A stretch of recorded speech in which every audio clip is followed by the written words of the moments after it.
Allez, salut tout le monde, c'est Zogma, j'espère que vous allez bien. On se retrouve comme chaque samedi pour un nouveau Et Zogma, à quoi tu joues? Moi, ça fait 2 semaines que je n'ai pas tourné de vidéo, même si vous ne vous en êtes pas rendu compte parce que je vous ai toujours bombardé de vidéos. Mais j'espère que je vais vite retrouver mes petites habitudes, que je vais toujours réussir à vous expliquer un petit peu le fond de mes pensées. Je suis toujours un petit peu malade, mais j'ai récupéré ma voix. J'ai en plus des coups de soleil parce que oui, à Paris, il y a du soleil contrairement à la Lorraine. Et donc aujourd'hui, on va parler de 4 jeux, on va parler d'Eternicium dont on a déjà parlé sur la chaîne, on va parler de Rivage, on va parler de Temple Code et on va parler de Next Station Paris. Ce dernier que je ne possède pas mais que j'ai joué sur BGA, mais ça n'empêche pas que je peux avoir mon avis. Comme d'habitude, n'hésitez pas à aller directement au niveau du timer de la vidéo pour aller au jeu qui vous intéresse, à me laisser un petit commentaire. Merci encore à tous ceux qui cliquent sur les liens affiliés Ludum Philibert. Et puis on va commencer tout de suite. Allez, avec Temple Code, le jeu qui m'a occupé depuis mon retour de vacances. Temple Code, c'est un jeu de déduction qui m'a été envoyé par l'éditeur à ma demande. Et étonnamment, Banquise Edition, j'avais l'impression que c'était un éditeur de jeux pour enfants. Mais a priori, non. C'est un jeu illustré par Jib et un jeu de Johan Levé, comme souvent quand ce sont des jeux de déduction ces dernières années. Ici, on va vraiment être sur du Mastermind version 2024, un petit peu remis au goût du jour et du coup jouable en solo parce qu'on ne dépend plus des autres personnes, mais simplement d'un paquet de cartes. Comment ça marche? On va devoir trouver les codes qui sont au niveau de notre carte. Notre code est composé ici, comme sur la boîte, de 3 symboles qui sont des petites statues. Alors, le code à noter sur la feuille est un peu différent de ce qu'on retrouve sur les statues et on va très souvent appeler ça un point d'interrogation plutôt que Cthulhu, et ça on appellera plutôt ça une langue plutôt qu'un masque Tiki.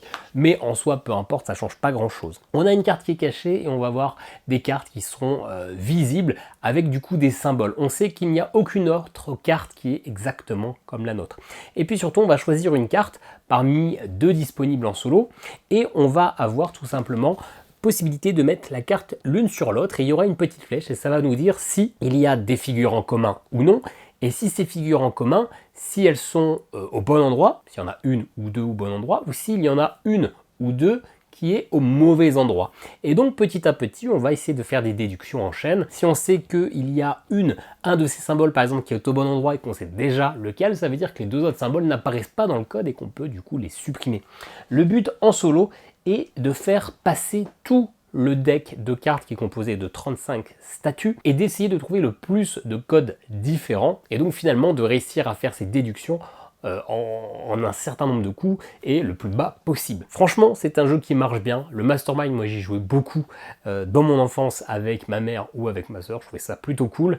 Là, on retrouve vraiment ce feeling. C'est un jeu qui est très accessible, qui est très facile à expliquer, mais clairement entre quelqu'un qui va avoir une bonne logique de déduction et quelqu'un qui va avoir une moins bonne logique de déduction, on va voir vraiment une différence parce que c'est assez simple de dire oui, ça c'est au bon endroit, ça c'est pas au bon endroit, mais la pensée qui nous fait dire que si ça c'est pas au bon endroit, ça peut pas être là, et donc si ça peut pas être là, ça peut être là, ça c'est un truc que vous allez un petit peu aiguiser au fur et à mesure de vos différents jeux de déduction auxquels vous allez jouer. Donc un jeu très simple, mais où on va pouvoir avoir un petit peu de profondeur de réflexion et cette espèce de cascade en chaîne. Le mode solo marche bien parce qu'effectivement le fait de devoir faire le plus de déductions possible, ça permet finalement pas mal de rejouabilité parce qu'on n'aura pas les mêmes cartes dans le bon ordre. Ça permet d'avoir des parties finalement assez courtes, des parties assez tendues, d'avoir envie de se challenger, de se dépasser un petit peu, mais il y a quand même un défaut. Le défaut étant que notre résultat va vraiment dépendre du tirage des cartes. Si d'emblée on a des cartes avec pas mal de coïncidences avec notre carte ou aucune coïncidence, ça va nous donner beaucoup d'informations. Des fois il va nous manquer juste, on connaîtra les 3 personnages, les 3 codes, les 3 valeurs de notre code, dont un où on sait au bon endroit, et des fois il nous manquera juste par exemple à localiser l'axolotl, est-ce que je le mets en première ou en 3e position, et le kraken, est-ce que du coup c'est en première ou en 3e position. Et si vous tirez 2 cartes mais que sur ces cartes-là, il n'y a aucune de ces 2 infos, vous allez faire une interrogation un petit peu avide et vous allez enchaîner comme ça. Et donc des fois, alors que vous pourriez avoir votre déduction au bout du 4e coup, ça va vous prendre un 5e, voire un 6e coup. Et ça, si vous manquez de malchance, ça peut arriver sur plusieurs décodages lors d'une même session solo. Donc, Le mode solo est assez bien foutu et assez simple à prendre en main et assez challengeant, mais des fois un peu frustrant du fait de ce manque de chance. C'est arrivé plusieurs fois lors de mes parties, peut-être d'ailleurs lors de la partie solo qui arrivera bientôt sur le chaîne, qui sait, hein, allez savoir. Et puis si je devais lui trouver un deuxième défaut, mais bon, ça c'est pas vraiment un défaut, c'est qu'il faut vraiment plastifier vos fiches parce que vous allez, chaque fiche est recto verso. Sur une partie, vous allez faire 4, voire peut-être 5 codes, jusqu'à 8 codes si vous êtes très fort. Donc finalement, les fiches, au fur et à mesure de partie, votre petit paquet de feuilles va être assez rapidement écoulé. Là où en multijoueur, c'est le premier qui a 2 codes qui a gagné, donc c'est-à-dire une fiche recto verso. En solo, ça va aller beaucoup plus vite, donc peut-être qu'il faut plastifier vos fiches ou que ça aurait été mieux d'avoir finalement 4 plaquettes type table Velleda, histoire d'être effaçable et gardable à l'infini. Mais bon, ça c'est pas très grave, je pinaille un petit peu. Dans tous les cas, c'est un jeu qui m'a semblé plutôt convaincant, facile à installer, facile à jouer. On se rappellera des règles toute notre vie. Pour moi, c'est un Zogma d'argent, à cause de ce petit aléa qui fait que des fois, vous allez avoir des parties un peu plus frustrantes, mais franchement, très sympa si vous voulez découvrir un peu les jeux de déduction, vous voulez jouer en multijoueur, ou faire découvrir les jeux de déduction à votre famille. Allez, on enchaîne maintenant sur Rivage, lui aussi qui m'a été envoyé par l'éditeur qui est Catch Up Games, un jeu de Joachim Tom, et illustré par Nayad. Ça vient de sortir aussi, c'est un roll and write, un draft and write. Ça va être un jeu qui se fait celui-ci sur des fiches plastifiées, puisque à la manière d'un Super Mecha Lucky Box, on va cocher des cases sur notre petit truc et donc on va pouvoir les effacer. Dans Rivage, on va être des explorateurs et on va essayer d'explorer, de réaliser des quêtes sur des îles, plus ou moins d'îles, parce que vous avez dans cette boîte 36 cartes d'exploration différentes avec des objectifs différents.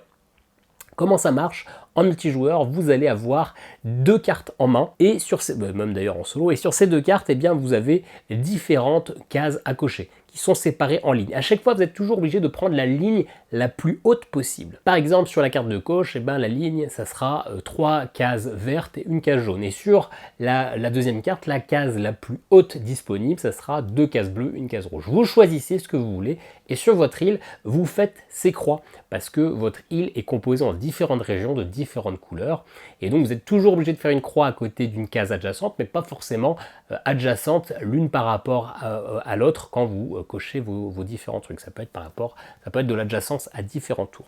Et votre carte est différente, la répartition va être différente d'une carte à l'autre, et puis vous allez avoir des objectifs. La première région verte va vous rapporter 1 point, la deuxième région verte va vous rapporter 2 points de victoire, et puis peut-être une loupe, une longue vue qui va être un joker à utiliser immédiatement. Ou alors ça va vous dire d'aller récupérer telle clé qui est présente sur votre carte, puis d'aller jusqu'à la porte du château.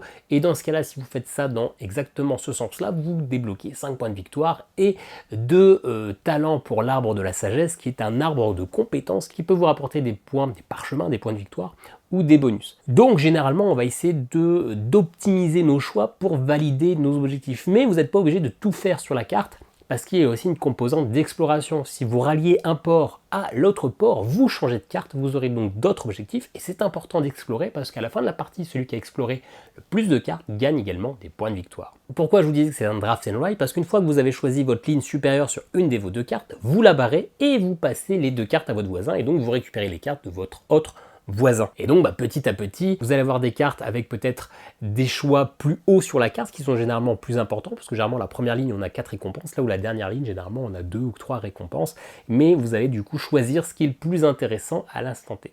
Donc c'est une phase de draft, on va s'échanger les cartes. Une fois qu'une carte est totalement rayée, vous l'échangez, enfin qu'une carte est totalement rayée, vous l'échangez avec une autre carte. En solo, on n'aura pas un système de draft, on va jouer tout seul. L'objectif étant de faire au moins 26 points, 29, je sais plus, j'ai un trou, et de réaliser un certain nombre d'objectifs. Moi, je me dis qu'il faut que je valide 2 des 5 objectifs pour pouvoir gagner la partie, mais libre à vous de corser plus ou moins la partie. Attention, il n'y a que 5 objectifs différents, donc si vous jouez en très difficile, déjà ça va être très difficile, mais surtout vous n'aurez pas le plaisir d'avoir une partie différente d'une fois à l'autre. Là, de fait de prendre que 2 objectifs sur les 5, ça vous permet d'avoir plusieurs combinaisons possibles et d'avoir un challenge plutôt acceptable. Vous prenez donc seulement 8 cartes parmi les 16 cartes qui sont normalement utilisables à 2 joueurs pour la phase de draft. Et ces 8 cartes, vous en prenez 2 Et comme d'hab, vous choisissez la ligne supérieure qui vous intéresse sur l'une des deux cartes. Une fois que vous avez fait tout votre paquet, là vous remélangez et vous choisissez à nouveau. Sachant qu'une fois qu'une carte est totalement remplie, vous la mettez de côté, vous ne la remplacez pas, et dès que 4 cartes ont été totalement remplies, eh bien c'est la fin de la partie, et là vous comptez vos points, et si vous avez validé vos objectifs. Donc en ça, le mode solo est très bien fait, ce n'est pas un simple beat your own score, d'ailleurs il n'y a même pas d'échelle de score il me semble à la fin de la partie, c'est juste vous avez validé vos objectifs ou pas, et ça pourrait être un petit défaut, parce qu'une fois qu'on a validé nos objectifs, des fois on le sait avant la fin de la partie, avant le deuxième, voire même avant le dernier tour, et donc ça nous donne moins envie de performer sur le dernier tour, parce qu'on sait déjà qu'on a gagné. Mais ça permet d'avoir un moyen assez sympathique d'avoir ce mode solo qui marche aussi bien qu'un mode multijoueur, et qui nous donne justement ces petits objectifs supplémentaires qui vont faire qu'on ne va pas forcément jouer toujours de la même façon.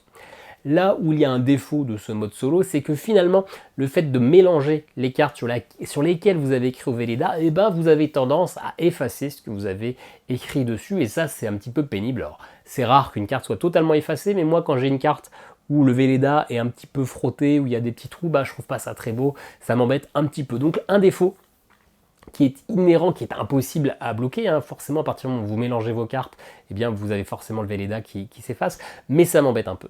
Ceci dit, le jeu est très sympa, il marche très bien, j'ai même joué avec ma compagne, elle a voulu refaire une deuxième partie, c'est fluide, il y a une petite réflexion, franchement ça marche bien, il n'y a pas vraiment de gros défauts à ce jeu, hormis que il est peut-être quand même un petit peu trop simpliste, il n'y a pas un petit twist qui fait que qu'on va forcément se triturer les ménages à fond, généralement les choix sont relativement simple à faire, ou au pire avec un ou deux petits calculs de cases à cocher et c'est réglé. Donc c'est un jeu qui marche très bien, un jeu qui est très familial, un jeu qui va plaire. Je pense pas que quelqu'un puisse dire qu'il a détesté ce jeu, mais je pense que ce n'est pas un jeu qui va entraîner non plus beaucoup de coups de cœur parce qu'il manque le petit truc en plus. Ceci dit, ça marche très bien en solo, c'est un Zogma d'argent que je lui mets aussi en multijoueur pour y avoir joué avec ma compagne. Voilà, on va maintenant parler de Next Station Paris, que je n'ai pas, qui est donc ici en incrustation ou pas si j'ai eu la flemme de le faire, qui est le troisième de la série des Next Station, après London qui était le premier, après Tokyo qui était donc le deuxième, et puis on finit la gamme avec Paris.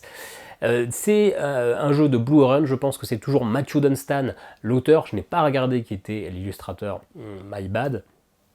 Clairement, Blue Orange, quand ils ont sorti Tokyo, ils avaient pour objectif de faire une version un peu plus avancée de London. Et pour Paris, c'est le contraire. Ils voulaient que ça soit l'entrée de gamme, le petit frère, le plus simple d'accès, plus facile que London. Et donc c'est exactement là que se pose Paris. C'est un Next Station London encore plus simple. Et en soi, c'est tout son problème, c'est qu'il est devenu vraiment très simpliste. C'est exactement les mêmes règles de jeu, c'est-à-dire que vous tirez des cartes, c'est un flip and write, et cette carte-là va vous dire vers quelle station de métro vous allez vous rallier, vous allez faire un trait, parce qu'il y a des stations qui sont des ronds, des triangles, des carrés, etc. Vous allez faire 4 lignes de métro au cours de votre partie, chacune symbolisée par un crayon de couleur différente, donc vous commencez avec un crayon aléatoire, et donc sur cette station de départ, si vous tirez un rond, vous devez choisir un des endroits où vous pouvez faire un rond, en suivant les pointillés, en suivant les lignes. Dans London, il y avait une mécanique assez sympa il fallait essayer de traverser le plus de fois la Tamise, ça rapportait des points. Là, à Paris, il n'y a pas de Tamise, il y a la Seine, mais ils ont retiré cette petite mécanique qui était assez sympa. Il y a aussi une mécanique qui est commune à tous les Next Station, c'est que vous n'avez pas le droit de croiser les lignes. Une fois que vous avez fait tac tac tac, vous pouvez arriver à être un petit peu coincé. Et là, dans ce Next Station Paris, il y a des endroits, des voies de croisement où vous pouvez, en étant pile au bon endroit, faire un croisement, et d'ailleurs ça va vous rapporter des points. Donc finalement, vous êtes moins coincé dans ce Paris que dans les autres jeux. Et donc finalement, si la mécanique de flip and write est toujours aussi sympa, d'essayer de faire que chaque station soit reliée par les quatre voies différentes, donc essayer de se faire un petit schmilblick pour scorer un peu plus, et les petits twists de London qui donnaient un petit coup de réflexion, sont supprimés parce que c'est plus difficile de réussir à se coincer dans un coin et il n'y a plus cette réflexion avec la Tamise. Donc finalement le scoring est assez simple, les choix de rails sont un peu moins profonds, donc le jeu marche toujours très bien, mais finalement par rapport à un Next Station London, moi je le recommande pas. Si vous voulez vous mettre à la gamme, mettez-vous sur London, il est accessible et avec suffisamment de réflexion. À qui se dessine Paris, finalement je ne sais pas vraiment, parce que je ne pense pas que Next Station London puisse perdre vraiment quelqu'un. Alors peut-être que pour les enfants, mais je ne suis pas sûr que c'était une gamme de jeux qui était forcément adaptée aux enfants. Donc pour moi, ça reste une petite déception. C'est un Zeugma de bronze. Après, le jeu se veut beaucoup plus accessible que son grand frère qui lui aussi était très accessible. Donc c'est normal qu'on y perde un petit peu au change. Dans l'idée, eh bien, l'objectif de l'éditeur est réalisé, mais bon, ça reste pour moi le moins bon des trois. Allez, on va terminer avec Eternicium, dont j'ai déjà sorti la vidéo la semaine dernière, qui marche d'ailleurs plutôt bien. Je l'avais nommé le Fast Deck Building, un peu à la manière du Fast FPS, qui est Unreal Tournament, etc. Je ne sais pas si c'est ça qui a fait marcher ou s'il y a une attente derrière Eternicium, mais je m'y attendais pas. Je pensais que ça allait un petit peu bider et ça marche plutôt pas mal. La notion de Fast FPS, de Fast Deck Building, pardon, est assez bien pensée, je trouve, pour ce jeu, puisque clairement, c'est des parties qui vont être assez brèves, 15-20 minutes. On va être dans une notion de deck building, mais une notion de deck building vraiment très limitée. On va piocher peut-être 6-7 cartes au cours de la partie, et 8 cartes même, 8 cartes maximum, allez peut-être un peu plus, mais ça va être assez restreint. En fait, on va être des voyageurs temporels, et donc on va essayer de passer à travers des portails pour rejoindre la gemme d'éternité, la gemme de vie éternelle, l'éternicium. On commence avec une petite main de départ, avec finalement des cartes qui ont différentes formes, rond, carré, triangle. Si vous jouez une carte rond et que votre portail, parce que vous avez un deck, une petite zone de 10 cartes, dont la première est révélée, ce sont les portails qu'il va falloir traverser. Pour passer un portail rond, il faut jouer de votre main une carte rond. Tout simplement, il faut respecter la forme. Une fois que vous avez passé ce portail, et les cartes en dessous, elles sont face cachée. Donc il va falloir essayer de les révéler. Tout ça, vous allez pouvoir récupérer des cartes qui vont permettre de révéler un certain nombre de cartes face cachée. Vous pouvez aussi jouer tout ça sur le pif. Une chance sur carte que ça marche, peut-être que si vous êtes en fin de partie, ça vaut le coup de prendre le risque. Vous allez pouvoir également deck builder des cartes portail qui ont 2 affinités, voire 4 affinités, histoire de favoriser, de rendre plus simple votre coup de poker. Une fois que vous avez joué votre tour, c'est là qu'arrive la phase d'achat, et donc la petite particularité que vous allez pouvoir acheter des cartes de technologie simple et avancée. Si vous achetez une carte de technologie simple, vous rajoutez un portail sur votre zone. Ça va être plus difficile. Vous améliorez votre deck, mais vous avez plus d'obstacles à affronter. Et si vous prenez une technologie avancée, là, vous rajoutez 2 portails. La petite subtilité, c'est que les portails que vous rajoutez au-dessus sont face visible et révélés, et vous connaissez donc ces phases. Donc, certes, vous reculez, mais vous allez probablement avancer sur ces portails beaucoup plus facilement parce que vous savez déjà ce que c'est. Donc ça va être un petit jeu de deck builder, de rajouter des bonnes cartes, mais de se rajouter quelques obstacles, mais de réussir à les affronter plus facilement. Un jeu qui marche très bien, graphiquement assez sympa, côté très futuriste, qui fait pour moi plus voyage dans des temporalités, non pas à travers le temps, mais plutôt à travers des mondes alternatifs, j'ai l'impression. J'ai plus cette impression de multivers que vraiment de voyage temporel, mais bon, c'est pas très grave.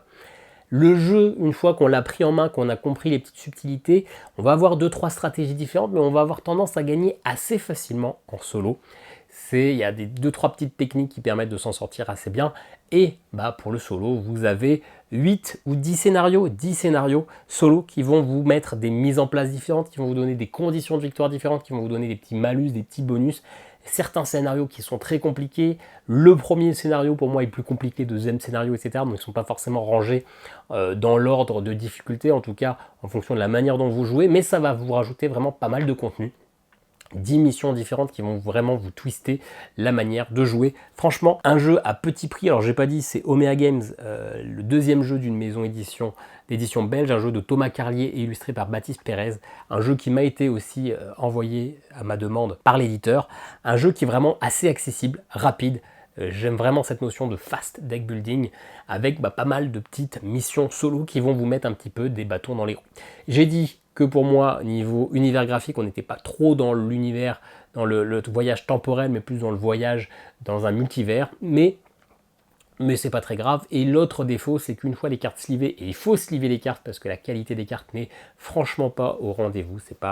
On est un peu sur de la carte Magic, quoi, si vous voulez. Donc il faut sliver les cartes, surtout que vous allez souvent les mélanger, qu'il y en avait déjà quelques-unes qui étaient déjà un petit peu abîmées à la sortie de la boîte. Et une fois que vous avez slivé vos cartes, ça ne rentre plus dans la boîte. Alors, comme je vous avais montré lors de ma partie, la conclusion de ma partie solo, on peut en abîmant l'insert sans sortir. Vous voyez, j'ai découpé l'insert et ça rentre dedans. J'ai même gardé l'insert découpé pour laisser les cartes slivées au bon endroit, histoire qu'elles ne bougent pas trop. Donc on s'en sort finalement une fois qu'on a fait un petit peu de découpe, parce que moi je n'aime pas abîmer mes jeux, mais là il n'y a pas le choix. Une fois qu'on a fait un peu de découpe, et ça tient parfaitement dans la boîte. Et on peut jouer au jeu qui s'installe en quelques secondes, moins d'une minute, vous êtes prêt à jouer. Voilà, donc moi Eternicium, c'est vraiment un coup de cœur, un jeu que j'aime beaucoup. Un Zogmador, c'est assez addictif. Une fois qu'on a fini une partie, on a envie d'en faire une. C'est rapide, c'est intuitif, il n'y a pas de problème de règles, il n'y a pas de problème d'iconographie.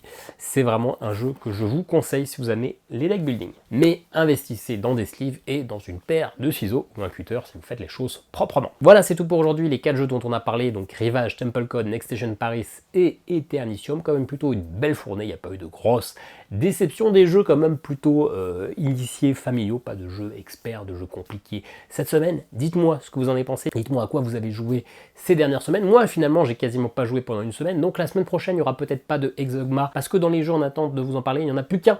Et je ne sais pas si d'ici la semaine prochaine j'aurai refait un petit peu de stock, donc peut-être qu'il y aura un top.